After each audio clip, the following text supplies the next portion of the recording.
და მოგესალმებით, მადლობა გადაცემაში მონაწილეობისთვის. თქვენთვის რისი მანიშნებელია, რომ საჭირო გახდა კიდევ ერთხელ აწუყვე ესეთი ვრცელი ერთობლივი წერილით შეხსენება თავის ევროპელი ლიდერებისთვის, რომ აუცილებელია მათი ყურადღება, მათი ჩარევა, მათ მიერ აქტიური გადაწყვეტილებების მიღება საქართველოსთან მიმართებაში. არის თუ არა ეს ჩვენთვის ცუდი, მოდი ასე ვთქვათ, სიმპტომი, ცუდი ნიშანი და რეალურად ფიქრობთ თუ არა, რომ ასეთი წერილის გაგზავნა გამოიღებს იმ შედეგს, რაზეც არის თვითონ ეს გზავნილი გათვლილი.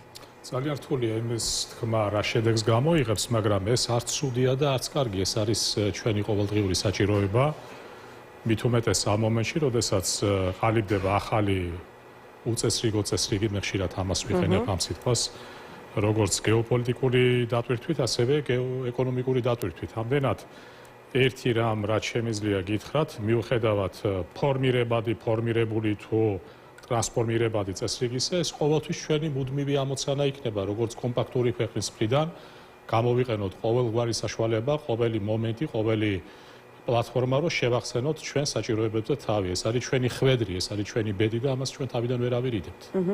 თუმცა აი დღენია და ხომ საინფორმაციო სივრცეს რომ გადაავლებ თვალს, ოპოზიცია, საზოგადოების აქტიური წევრები იმგვარად წარმოაჩენენ ხოლმე ვითარებას. ეს სამართლიანობისთვის უნდა ითქვას, რომ საერთაშორისო ყოველდღიური გზავნილებიც ამას ცხადყოფს, რომ თითქოს საქართველოს ყოველდღიურად არის ჩვენი საერთაშორისო თანამეგობრობის სხვადასხვა, ასე ვთქვათ, პოლიტიკურ დონეზე ყურადღების ცენტრში. ამ დროს ვხედავთ, რომ მაინც საჭირო ხდება აქედან ესეთი ვრცელი დეტალების შემცველი წერილის გაგზავნა. ანუ ნიშნავს თუ არა ეს იმას, რომ აი ამ დიდი მსოფლიო უწესრიგობის პირობებში ჩვენ უნდა შევეგუოთ იმას, რომ შესაძლებელია ყურადღების ეპიცენტრში კიდევ დიდხანს არ მოვექცეთ. თქვენ ძალიან დიდ საკითხს შეეხეთ ახალი გეოპოლიტიკური ხელწერისა, განსაკუთრებით დიდი სახელმწიფოების მხრიდან. მე ერთ-ერთ ნაწერში ვთქვი, ხომ არ ბრუნდება ხანა ახალი გადანაწილების ზონებისა, ახალი გავლენის ზონებისა და ამას დავარქვი დიდი სახელმწიფოთა მხრიდან გარკვეულწილად აი რევიზიონიზმის ხელწერა, როდესაც არ მოვერიდები იმის თქმას, რომ ჰეგემონებს ჩვევიათ დროდადრო ახალი წონასწორობის წერტილის მოძებნა. მით უმეტეს ისეთი რთული პროცესების ფონზე, რასაც უკრაინაში ომი ქვია, რასაც ჩინური ექსპანსია ქვია რეგიონში და ასე შემდეგ და ასე შემდეგ. ამდენად ის მოცემულობა, ქალბატონო ემა, რაც ჩვენ ვთქვით, რომ ამ ვითარებაში მუდამ ქართული დიპლომატიის და ქართული სახელმწიფო აზროვნების თავარი მოწოდება იქნება არაფერი საქართველოზე, საქართველოს გარეშე. რამდენად გამოგვივა ეს ჩვენ, როგორი იქნება ჩვენი რესურსი ამ მხრივ, როგორ შევძლებთ ჩვენ ამის მოწესრიგებას, რა თქმა უნდა, ეს წიწილა ჩვენზე არის დამოკიდებული, მაგრამ მათ შორის კიდევ ერთი რემარკა და კომენტარი ამ წერილთან დაკავშირებით, ეს წერილი ალბათ ჩემი აზრით კიდევ ერთი შეხსენება არის, რომ მიუხედავად იმ პროცესებისა, ნეგატიური პროცესებისა, რაც ქვეყნის შიგნით მიმდინარეობს, ქართული პოლიტიკური აზრი არ ჩამკვდარა, ქართული პოლიტიკური პარტიების, ოპოზიციური პარტიების მხრიდან არის მცდელობა, რომ მაქსიმალურად გააცოცხლონ პროცესი, მაქსიმალურად ენერგეტიკა შეიტანონ და ისინი საერთაშორისო თანამეგობრობას ევროპულ სამშობლოში უგზავნიან, უკეთებენ შეხსენებას, რომ მათ ქვეყნის შიგნით ყავთ მხარი დასახდენი და მოკავშირე. ხო, აი უფრო კონკრეტულად მინდა გკითხოთ, ამ ვითარებაში, როდესაც შეიძლება ძალიან არაპოპულარული რამ თქვა, მაგრამ დაახლოებით ბოლო 4 თვეა, 4 თვეზე მეტია, ოპოზიცია თავის მხარდამჭერებს ქუჩაში გამოსულ სამართლიანად აღელვებულ საზოგადოებას კვებავს იმით, რომ ადრე თუ გვიან მოუწევს ქართულ ოცნებას დანიშნოს ახალი საპარლამენტო არჩევნები. რაც დრო გადის, აი ეს დამაჯერებლობა აი ამ მოლოდინისა მაპატიეთ და ბევრი მიზეზის გამო იკლებს. მაგრამ ჯობია ხოლმე რომ ითქვას, თუნდაც ეს მოსაზრება მცდარი იყოს და გახდეს განხილვის საგანი. აი შექმნილ ვითარებაში არის თუ არა რაიმე მოასწავებს იმას, რომ ქართული ოცნება გახდეს იძულებული, დაიწყოს უკან დამხევი ნაბიჯების გადადგმა და თუნდაც ადგილობრივ არჩევნებამდე აღარ დარჩეს სხვა გზა, გარდა იმისა, რომ დაანიშნოს ქვეყანაში ახალი საპარლამენტო არჩევნები. სწორი შეკითხვაა, თქვენ თქვით კიდევაც და ერთგვარად მოიბოდიშეთ, რომ შეკითხვა შეიძლება იყოს უხერხული, მაგრამ ჩვენ გვაქვს ერთი კარგი ტრადიცია, მე და თქვენ უხერხულ კითხვებს ვსვამთ მონაკვეთში საღამოს 9 საათიდან 10 საათამდე. და ვინაიდან ახლა არის 10, 12, 13 წუთი, ჩვენ თავისუფლად შეგვიძლია უხერხულობაში გადავეშვათ. გეტყვით ჩემ აზრს და აქ არ არის საუბარი იმაზე, ვინმეს თავი მოვაწონოთ ან კრიტიკა გამოვიწვიოთ. ალბათობა იმისა, რომ მოდით სხვაგვარად ვიტყვი, რა თქმა უნდა, გარკვეული სკეპტიციზმი ახალი არჩევნების დანიშვნის ალბათობასთან დაკავშირებით არსებობს. და ეს სკეპტიციზმი სწორედ გამოწვეული არის ქართული ოპოზიციური სპექტრის სისუსტით ქვეყნის შიგნით, რომ მათ ვერ მიაქვთ სათანადოდ ქართველი ამომრჩევლისადმი და მათი ამომრჩევლისადმიც მათ შორის მათი დღის წესრიგი.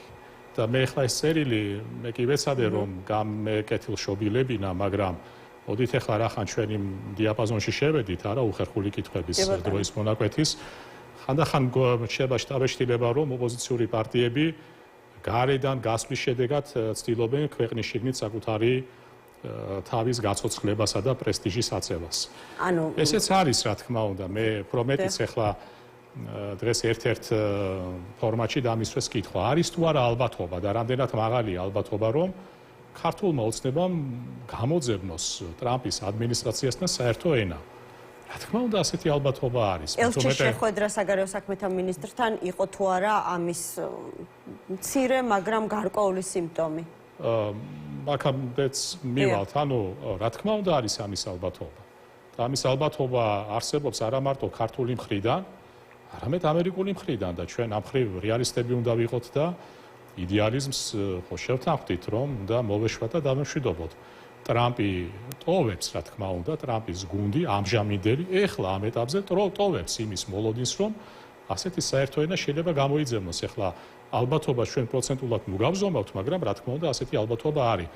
ამდენად ჩემთვის, როდესაც ვფიქრობ, რამდენად დღეს დისკომფორტს გრძნობს ქართული ოცნება ქვეყნის შიგნით, რომ ის იძულებული იქნეს, როგორც თქვენ თქვით, წავიდეს ახალი არჩევნების დანიშვნაზე, მე დარწმუნებით ვერ გიპასუხებთ, რომ ასეთი იძულება არსებობს როგორც ქვეყნის შიგნით, ასევე ქვეყნის გარეთ.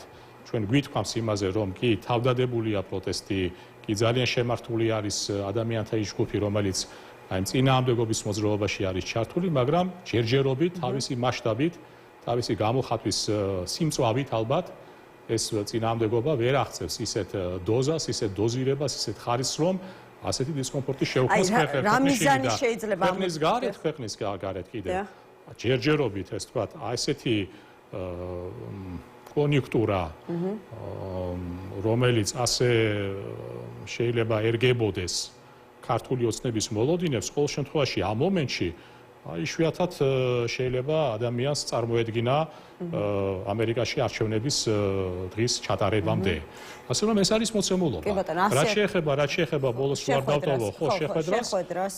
ჩვენ გავიხსენოთ, დანიგანი ჯერ შეხვდა მაკაბოჭერიშვილს, შემდეგ სალომე ზურაბიშვილს. ეხლა რაც შეეხება ამ შეხვედრას 1000 მითქმა მოთქმა არის და ვისაც კითხე, რას ფიქრობთ, რა მოხდა ამ შეხვედრაზე, ყველა რესპონდენტის პასუხი იმდენად დამაჯერებელი იყო. შემექმნა შტაბეშტილება, რომ გარდა ბოჭორიშვილისა და დანიგანისა, ყოველი მათგანი იმ ოთახში იჯდა ამ დროს. ყველას აქვს თავისი ვერსია, ეს არის საერთოდ ზოგადად ჩვენი ქართული ვერსიოლოგია და კონსპიროლოგია, რომ ყველას გვაქვს ახსნა და პასუხი, მაგრამ ჩვენ შეგვიძლია დავერტყმოთ მხოლოდ ორ დოკუმენტს, ეს არის განცხადება საგარეო საქმეთა სამინისტროს მხრიდან და ეს არის განცხადება შეერთებული შტატების. მაშინ, როდესაც ქართული განცხადება უფრო ზოგადი, უფრო ესეთი გამრცობითი შინაარსის არის, ამერიკული განცხადება მე დამჭა წარმოდგენა, რომ მე კონკრეტიკა შეიცავდა, რომ ეს ორი ქალბატონი არა ერთმანეთის მოსაკითხად შეხვდა ერთი მეორეს, არამედ იყო კონკრეტული გზავნილები, მაგრამ კიდევ ერთხელ ვიმეორებ, ეს არის შემისებული წაკითხვა ამ განცხადების რეალურად რა ითქვა, როგორ, რა შინაარსის, რა თქმა უნდა, ამაზე საუბარი ძალიან რთული არის. თუმცა კიდევ ერთხელ ვიმეორებ, მაღალი ალბათობით კონკრეტული გზავნილები იყო, იმიტომ რომ სხვადასხვა წყაროებზე დაყრდნობით ამ შეხვედრამდე შეერთებული შტატების ელჩი იმყოფებოდა ამერიკის შეერთებულ შტატებში და როგორც ამერიკელი დიპლომატების ინფორმაციიდან გამომდინარე, ასევე სხვა წყაროებზე დაყრდნობით, ის ამერიკის შეერთებულ შტატებში გაემგზავრა სწორედ რომ ინსტრუქციების მისაღებად. ვინაიდან საქართველოში არის უჩვეულო გარემო და რეალობა, ამერიკაში შეიქმნა უჩვეულო გარემო და რეალობა და შეერთებული შტატების საელჩოს დაჭირდა ერთგვარი სახელმძღვანელო, როგორ იმოქმედონ ამ ვითარებაში. ეხლა ამაზე უფრო საინტერესოა, როგორ შეიძლება გაგრძელდეს კომუნიკაცია ამერიკის შეერთებულ შტატებსა და ქართულ ოცნებას შორის. რატომ გადაწყვიტა, რატომ მიიღეს მათ ეს გადაწყვეტილება, რომ კომუნიკაცია აღდგენილიყო ფაქტობრივად, იმიტომ რომ ძალიან დიდი წყვეტა არსებობდა, ხო? ჩვენ გვახსოვს ფაქტობრივად რამდენიმე თვიანი, ეს იყო 26 ოქტომბრის შემდეგ პირველი შეხვედრა, როდესაც ამერიკის შეერთებული შტატების ელჩმა ოფიციალური ხასიათის შეხვედრა ოფიციალ პირს შეხვდა, მოდი ასე ვთქვათ. ანუ ხომ არ ნიშნავს ეს იმას, რომ ამერიკის შეერთებული შტატები ვერ ხედავს გარკვეულ დასაყრდენს ოპოზიციურ ფლანგზე. ძალიან ბევრი შეკითხვა არსებობს, მათ შორის სწორედ ამ შეხვედრის შემდეგ გაჩნდა ვერსიები, რომ ჩვენმა საერთაშორისო სტრატეგიულმა პარტნიორებმა შესაძლებელია მოსთხოვონ ოპოზიციას ადგილობრივ არჩევნებში მონაწილეობა, როგორც ქვეყანაში პოლიტიკური კრიზისის მოგვარების ერთ-ერთი გზა და საშუალება. ელოდებით, რომ შესაძლებელია ამ მიმართულებით განვითარდეს მოვლენები. მე არაფერს არ გამოვრიცხავ, ქალბატონო ემა.